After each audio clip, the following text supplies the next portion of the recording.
She stared at the report like it personally offended her. "This is probably the worst thing you've ever submitted," she said. I didn't blink. I didn't defend myself. I just waited.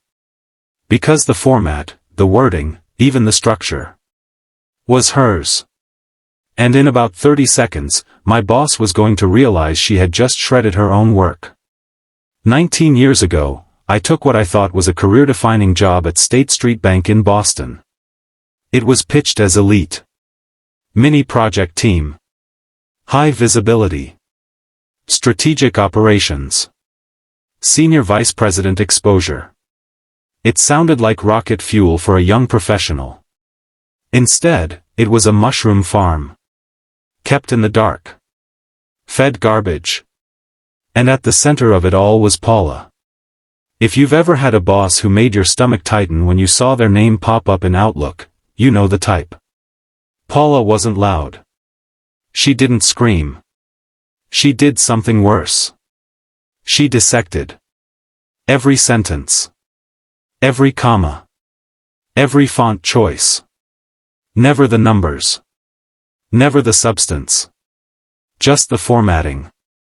She would call you into her office and shut the door slowly. Deliberately. Like you were about to be sentenced. And then it would begin.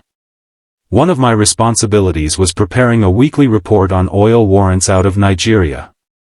For anyone unfamiliar, a warrant is basically an agreement to purchase a commodity at a set price, regardless of market price. In our case, there was an option to buy oil at $30 per barrel, when market prices had peaked near $90. That's a massive liability risk. If the holder exercised it, we were staring at enormous losses. So yes, accuracy mattered. The numbers had to be right. And they always were. But Paula didn't care about that. She cared about whether, however, belonged at the start of a sentence. She cared about whether a bullet point was indented 3 spaces or 4. Week after week, I'd bring the report in. Week after week, she'd tear it apart. This reads awkwardly.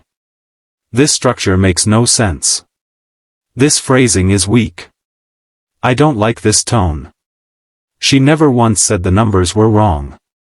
It was death by paper cuts. I started second-guessing everything. I'd reformat a sentence 5 times before sending it. I'd wake up at 2 a.m. wondering if I used the wrong verb tense. I'd feel my chest tighten walking toward her office. And the worst part? There was no winning. If I changed it, she hated it. If I kept it the same, she hated it. It wasn't about quality. It was about control. One afternoon, after another public dissection session, I sat at my desk staring at my screen. My jaw ached from clenching. My ears were hot. I wasn't angry in a loud way. I was angry in that quiet, vibrating way. The kind where you feel small.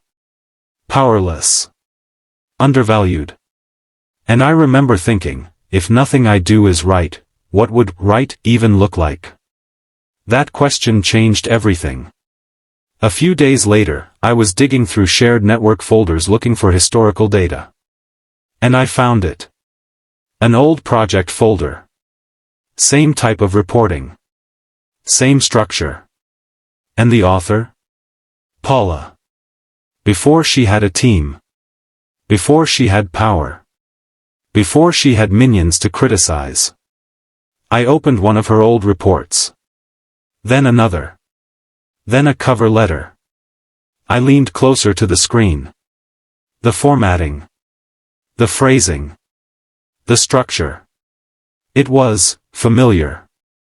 Not because it was brilliant. But because it was flawed. In the exact ways she criticized me for. My heart started pounding. An idea formed slowly. Dangerously. If my work was always wrong.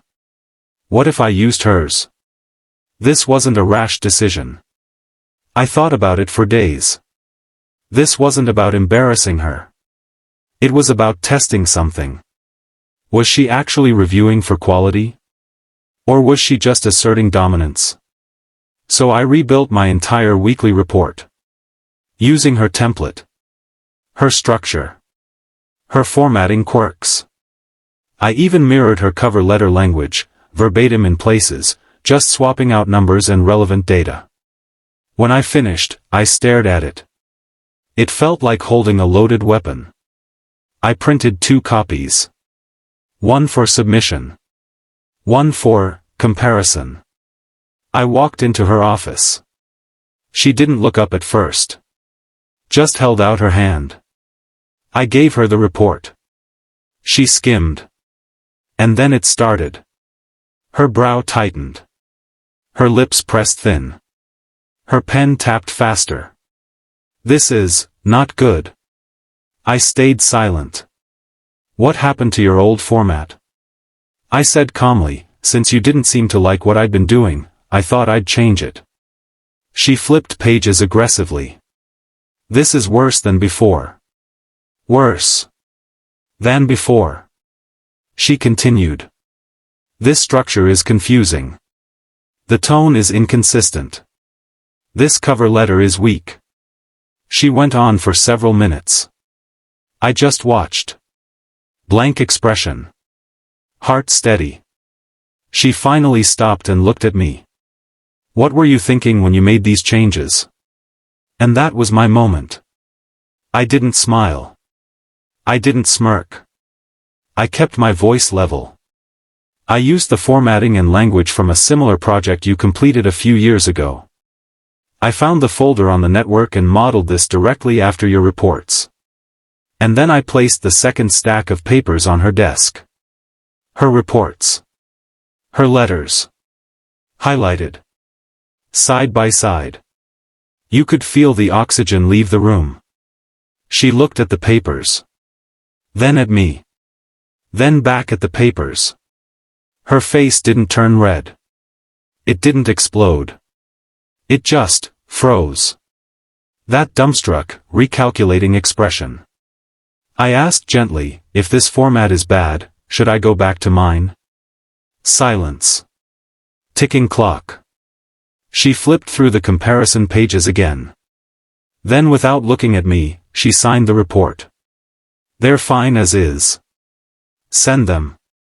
Less than a minute ago, they were unreadable. Now they were fine. I paused deliberately.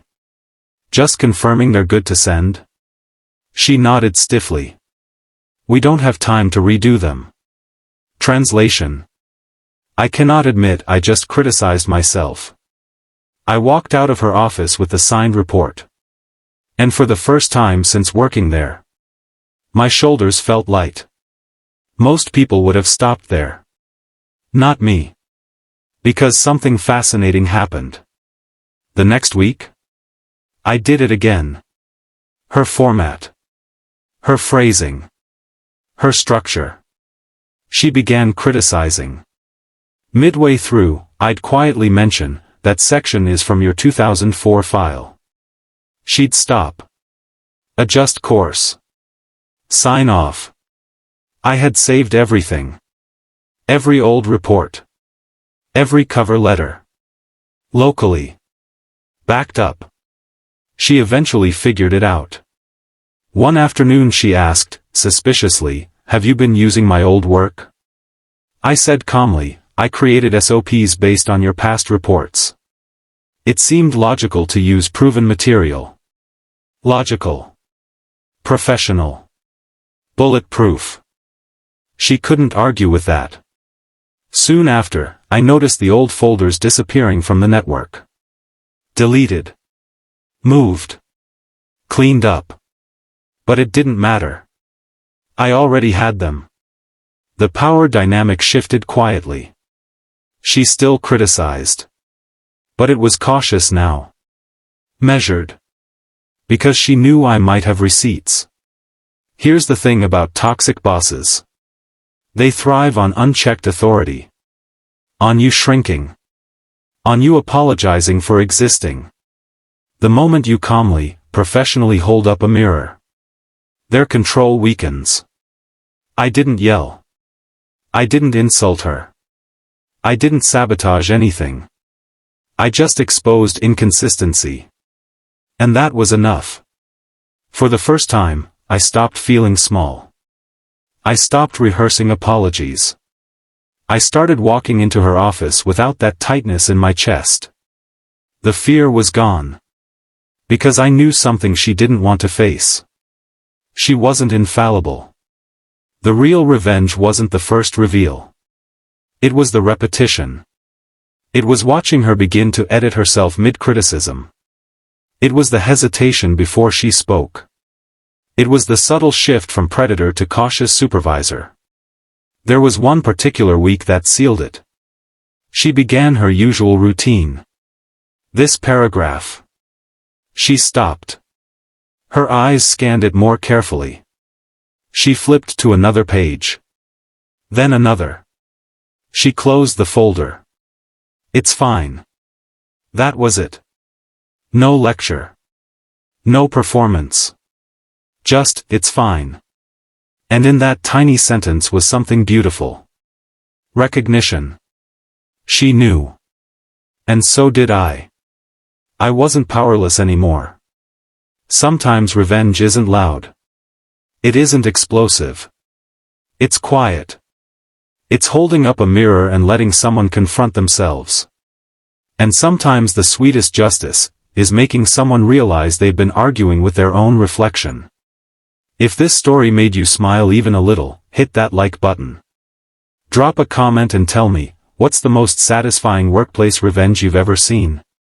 And if you love stories where justice wins, even in small, petty ways, make sure you subscribe. Because trust me, there's always another Paula out there.